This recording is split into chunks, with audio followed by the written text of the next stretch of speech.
So regarding this presentation, I got a lot of questions regarding eating while managing your blood sugar levels. Have you ever asked yourself a question, or maybe you've heard someone ask the question, can persons with diabetes eat fruits? Have you ever heard anyone say that they don't eat sweets, but the sugar level is still going up and they don't understand why? All right. Have you ever heard that having diabetes means you can never eat sweets again? These are common questions persons with diabetes ask, and we're going to address a few of these in the video. Now, as we get started, this is something that was said by Nick Jonas. Diabetes sounds like you're going to die when you hear it. And he was immediately frightened, but once he got a better idea of what it was and that it was something he could manage himself, he was comforted. And so by being here today, you are getting the knowledge, you probably would have heard it before, but now it's getting cemented, a refresher, and it helps you to see, it helps with comfort, to see a light that you can take control of your diabetes, get better sugar levels, and still lead a high quality of life, full, vibrant life. And so that is why we're here today, to get into it and help you take charge of your diabetes journey. So we're going to talk about a little bit who this presentation is for. As you know, when persons are diagnosed with diabetes, they are affected, yes, but also persons around them too, like the family members, may also be affected too. And so we're going to get into support of being supportive to the person that is diagnosed with diabetes, or if they're the one cooking the meals, they might be wondering, I don't know what to cook, or they might be wondering if they're also making a mistake cooking the wrong foods or not preparing it properly. And so I invite you to also bring your family and your friends around to join you to watch this presentation, because in this journey you're not alone. You have a support team around you, and if they're also aware of this nutrition that can be helpful for healthy blood sugar levels, they too can help you in this supporting for better blood sugar levels as well, especially if you're not the one who's preparing your meals. This will be beneficial for them too. So I encourage you to share this video with them so they can either watch with you, learn how to support you better, or to just be more informed. Quick recap of the management is regular follow-up with your doctor for diabetes management and other management just for regular health. To take medications as prescribed and follow your management plan. Remain physically active, engage in healthy eating habits, maintain healthy weight and stress reduction and adequate sleep, as we also discussed how that can affect your sugar levels. So the question I always get is, what can you eat? And it does depend on, there's no one size fit all. It does depend on your environment. It depends on your time constraints, how the things are accessible to you, your culture as well, your individualized preference, your budget, and your health. Right. And so what I'll be doing is like a general guide that really does help in overall management and helping you make more informed decisions. Now, a part of diabetes management, as I mentioned, is going to the doctor. And one of the things that many of us who hear when patients come to us is that they haven't been taking their medication. And one of the reasons why they're not taking the medication is because they didn't eat. And so when you ask why they didn't eat, it's because they were afraid to eat. They're not sure what to eat. They were afraid it's going to cause their sugar levels to go high. And so the two things that are so good in managing diabetes, medication and your eating habits, gets thrown out. And so I want to empower you all here today to make more informed choices. So, all right, so are carbs bad? This is something that we get asked a lot. So the thing about carbs is that there are several types of carbs and they affect our blood sugar levels differently. So we're going to just break them up into two parts and to make it a little bit easier on how they affect the blood sugar levels. So we have what's called refined or simple carbs. And these are the ones like sweets, or they usually process maybe the white flour, the white pasta, the white bread. And the thing about them is that they're so low in nutrients, they pretty much only have like sugar in it. And because it's so simple, or only have that sugar, little bit of that sugar, nothing else, no fiber, no protein, nothing else, the gut has nothing much to work on. And so all that sugar that was in the food just gets released very quickly into the bloodstream, right? So if it had 20 grams of sugar in there, the body didn't have to work hard to get it. So all of that 20 grams get poured into the bloodstream at very, very quickly. So you eat it and within 5 minutes it's in the bloodstream. And that's why you get high blood sugar levels with these type of foods very, very quickly. Versus now, this type of carbs called the complex carbs, these are more whole foods. They have a little bit of process and they have a good amount of nutrients, such as whole grain bread, whole grain rice, whole grain pasta, fruits, vegetables, nuts, seeds, peas, beans. This now has a variety of nutrients, has a good amount of makeup. It has fiber, right? So just so you know, so carbs can be made up of fiber, starch, and sugar, and these now pretty much have all three. And so the body now has to work hard to get to the sugar now, and because it has to work so hard to get to it, the sugar is released more slowly, and so your sugar levels are better regulated. It doesn't go as high as you would have if you had the other type of carbs, right? And the beauty about eating these type of foods as well is that you have energy levels are more steady, and you also feel a little bit fuller than if you just ate a candy or ate something else like this, the soda, the sugary drinks, or those things I mentioned. Okay, so that was a little bit of difference. I hope that clarified some things for you.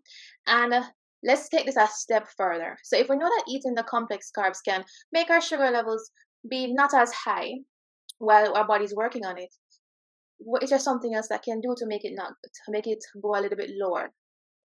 And that's by adding protein. When you add protein to the carbs and you're eating them together, the protein also slows down the rate at which the sugar level is raised. Therefore, you're getting a better regulation of sugar levels. So it's really slower, and you also have better energy levels, feeling full for longer too. When you add fats to it now, that's even better because the body has to work more now, work harder to get to that, to release that sugar. And so blood sugar levels can be better regulated when you have a balanced meal. When instead of just giving it straight carbs, you're giving it more, you're giving it fiber, protein, fats, the blood sugar levels better regulated. Okay. Oops.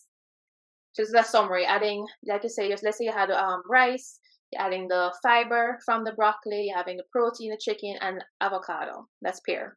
In Jamaica, we call it pear. So that's like a little thing. Now we're going to put it together. Let's create a balanced plate using what we just discussed.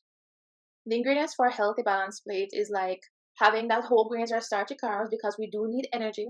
We do need carbs because we do get some energy from it, and it also provides some nutrients our body needs. Then you're adding vegetable and fruit or fruits, where I spoke about what it offers. Plant or lean protein, and I'll show some examples of everything here. Some healthy fats, some herbs and spices, hydration, and portion control.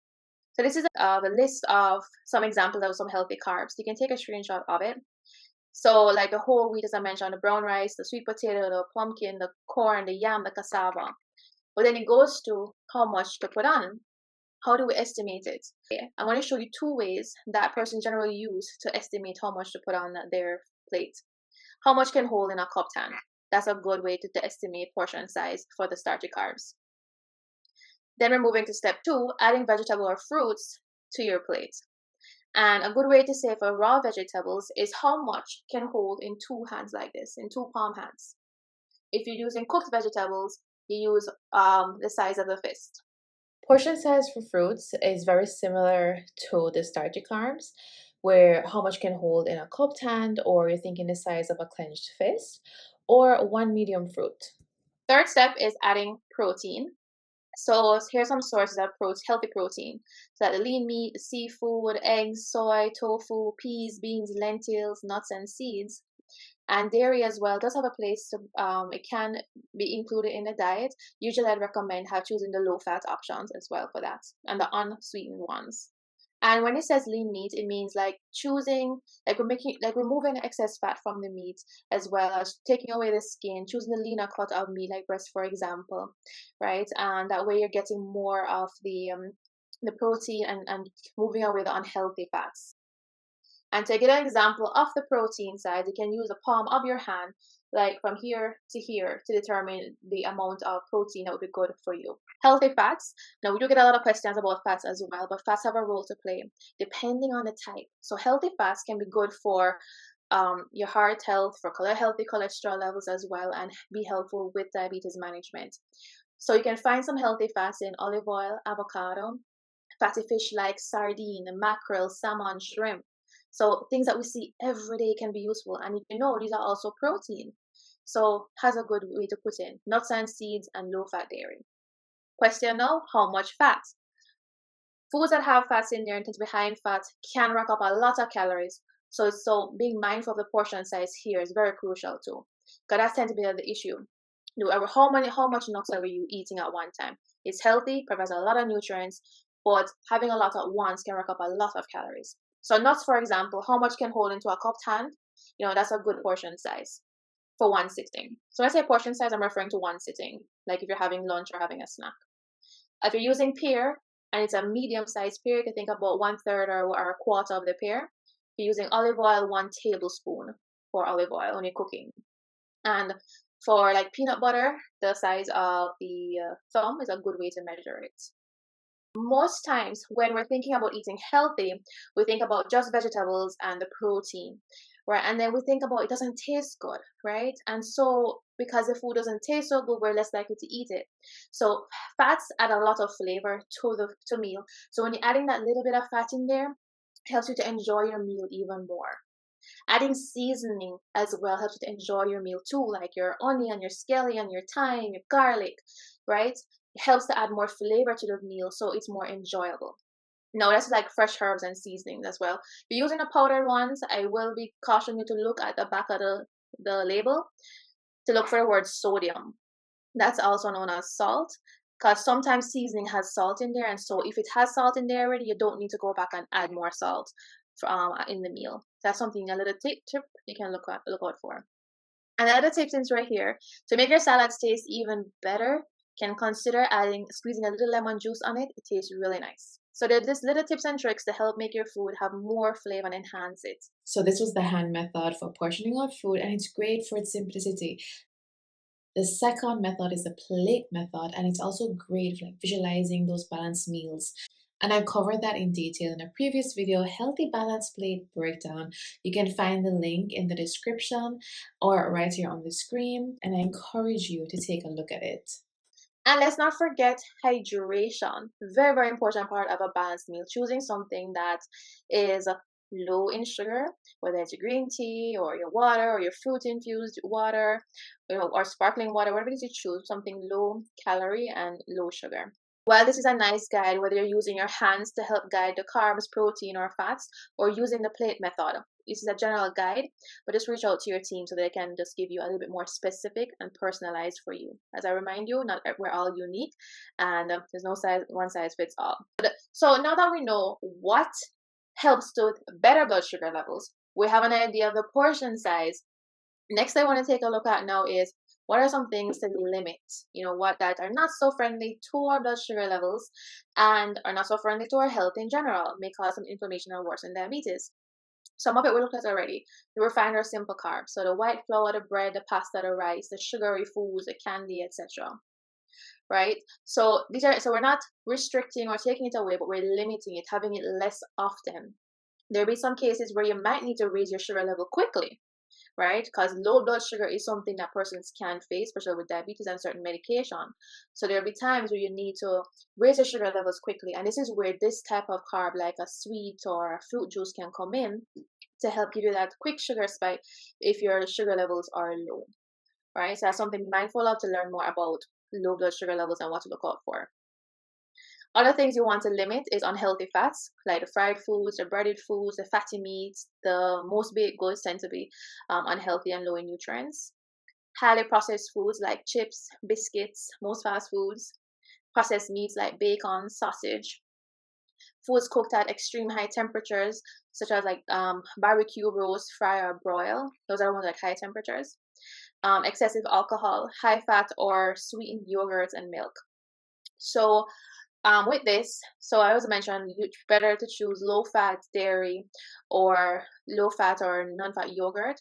But another thing to look out for is it flavored? Is it sweetened?